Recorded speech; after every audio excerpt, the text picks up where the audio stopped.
सरदार BM Singh का बयान आया है कि ये जो बॉर्डर पे किसान बैठे हैं अपने मतलब के लिए बैठे हैं, इन्हें किसानों की कोई परवाह नहीं। यहाँ हर बात आज 6 महीने से किसानों की बात हो रही है और किसानों के हित की बात हो रही है। जो ये मौजूदा सरकार तानाशाह बैठी हुई है, इसके खिलाफ हम जो किसान यहाँ रोडों पे बैठे हुए हैं। आज देश में आप देख रहे होंगे, देश में कोरोना जैसी वैश्विक महामारी फैली हुई है, लेकिन भारतीय जनता पार्टी के केंद्रीय कार्यालय पे आप देखिए 7 साल का जश्न मनाया जा रहा है। देश में इतनी महंगाई है, आज चाहे डीजल शतक की बात कर लीजिए, पेट्रोल की बात कर लीजिए, या इसके बाद आप कोई घी की बात करिए, किसी भी आज में सरसों का तेल। भाई आज पहले शतक हमारे नरेंद्र मोदी जी तो महंगाई के सबसे बड़े क्रिकेटर और खिलाड़ी बन गए हैं, क्योंकि पहला शतक उन्होंने पेट्रोल के नाम पे मारा और आज दोहरा शतक वो सरसों तेल के नाम पे मार रहे हैं। और सरसों तेल की ये जो महंगाई है, ये सारे वही बड़े उद्योगपति जैसे लाला रामदेव हुए, व्यापारी रामदेव हुए, ये सर अपनी कंपनियों को फायदा पहुंचाने के लिए, और देश की जनता बदहाल है। देश में किसान हो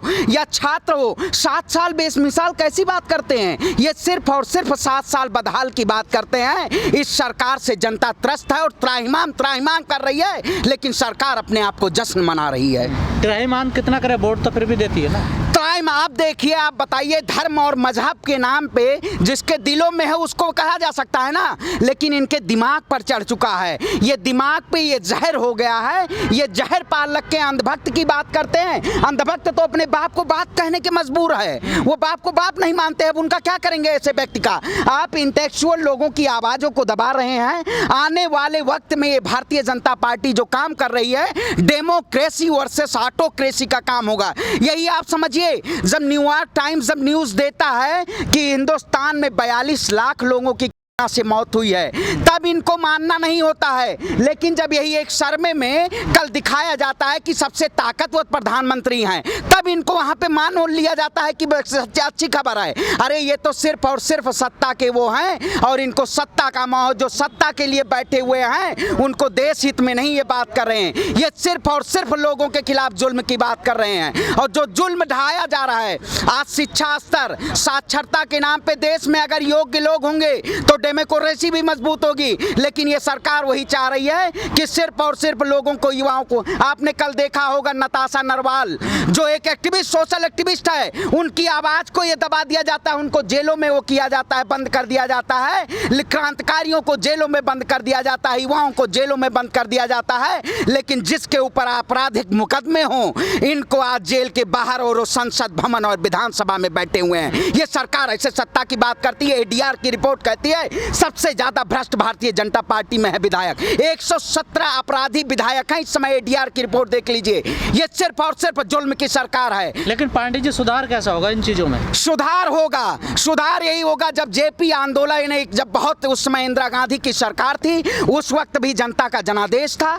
आज वही जेपी आंदोलन ये किसान आंदोलन के रूप में एक संपूर्ण क्रांति। और जो कहते हैं काला दिवस मनाया, किसान क्यों नहीं मनाएगा? हम 6 महीने से बैठे, हम तो पहले दिन से ही हमारा संयुक्त किसान मोर्चा कोई ना कोई कार्यक्रम हो रहता है हमारा। अभी 5 तारीख को भी कानून हमारा, जो 6 महीने ये सरकार के जून में ही कानून लाया था, 1 साल पूरे हो रहे हैं। अब उस कानून के हम कागज को जलाएंगे, क्योंकि वो देश के किसानों के हित के लिए नहीं है। आप एमएसपी नहीं दे पा रहे हैं, एफआरपी नहीं दे पा रहे हैं, गन्ने का मूल्य नहीं। 15 दिन अभी आप उत्तर प्रदेश में चले जाइए, मिलें बंद हो चुके हैं, लेकिन अभी किसानों के गन्ने के मूल्य के भुगतान नहीं हुआ है। ये सिर्फ और सिर्फ अपने स्वार्थ की सरकार है। ये तो इस स्वार्थ से कैसे बचा जाएगा? जनता तो नहीं समझ रही ना अभी भी। जनता समझ रही है। आज देखिए, आंदोलन को खत्म करने के लिए कोरोना का नाम दिया जाता है, लेकिन यही जब सुप्रीम कोर्ट में याचिका दायर की जाती है कि इतना बड़ा शौक एक बहुत बड़ी चीज होती है पत्रकार महोदय। हमारे देश के प्रधानमंत्री कुर्ते के शौकीन, जैकेट के शौकीन,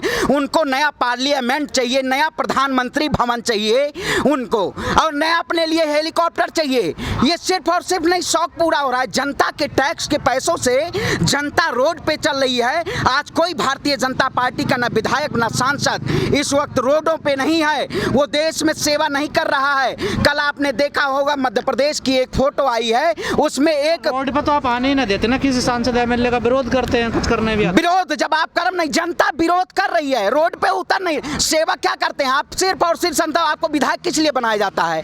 किस लिए विधायक बनाया जाता है? कि आप जनता की सेवा सेवा के लिए। आप जब इतने कानून लाए जो 7 बेमिसाल की बात करते हैं, आज धारा 370 से आज जम्मू कश्मीर अभी मैं घूम के आया हूँ, जम्मू कश्मीर के लोग कहते हैं उन्हें कोई बेनिफिट नहीं है 370 से।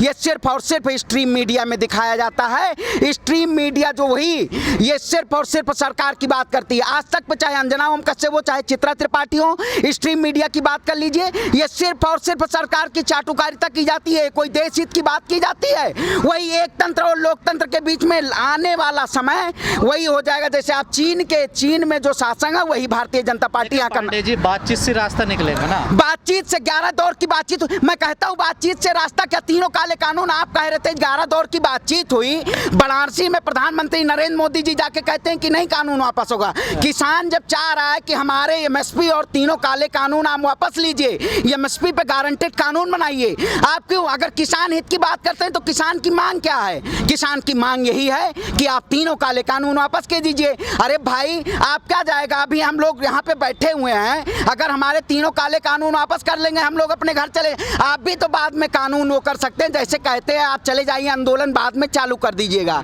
हमें पहले दिन से ही 6 सदस्यीय टीम बनाई गई थी सुप्रीम कोर्ट के द्वारा, कोई टीम का गठन जो था वो कोई टीम पता चला कुछ नहीं, ये सिर्फ और सिर्फ दबाने की कोशिश की जा रही है, हमारे आंदोलन को दबाने की। लेकिन हम दबने वाले नहीं हैं, हमारे ऊपर कितने भी जुल्म सह सकते हो, लेकिन देश का किसान पालनहार है और देश का किसान कभी झुक नहीं सकता है। इतिहास बना के जाओगे, इतिहास बन जाओगे। इतिहास बना के जाएंगे, जितनी बड़ी बड़ी क्रांतियां हुई हैं वो इतिहास लिखा गया है, चाहे वो आज़ादी की क्रांति हो या देश में किसान की क्रांति हो, हम इतिहास बना के आएंगे। जिंदा कौमें 5 साल इंतजार नहीं करती है, डॉक्टर राम मनोहर लोहिया ने कहा था, जिंदा कौमें 5 साल इंतजार नहीं करती है, इस सरकार को हिलाने का काम करेंगी। और सत्ता के खिलाफ हम लड़ेंगे और जीतेंगे। लेकिन बॉर्डर पर हुड्डा जी अब देखा जा रहा है, ज़्यादा सख्ताई बढ़ती जा रही है, क्या वजह है? किसानों को डर सता रहा है किसी बात का? डर तो होता ही नहीं, डर किसान के अंदर होता ही नहीं। तो इतनी सख्ताई क्यों? हर आदमी को चेक करना, कोई वैसा समर्थन देना जाए तो उसे रोकना, उसे मीडिया के सामने नहीं बोलना, नहीं आपका सहयोग करने तो आ रहा नहीं, ऐसा किसी को नहीं रोका जा रहा है, ऐसा किसी को नहीं रोका जा रहा। हाँ, सरकार अपने गुप्तचर भेज के आंदोलन को खराब करने की कोशिश करती रहती है, क्योंकि उनकी कोशिश ही नकारात्मक ज्यादा हो रहा ना सर, पहले तो नहीं हुआ है। तो सरकार भी बड़े पैमाने पर आंदोलन चल रहा था। सरकार भी तो उत्तर प्रदेश और ये चुनाव हारने के बाद कुछ करेगी।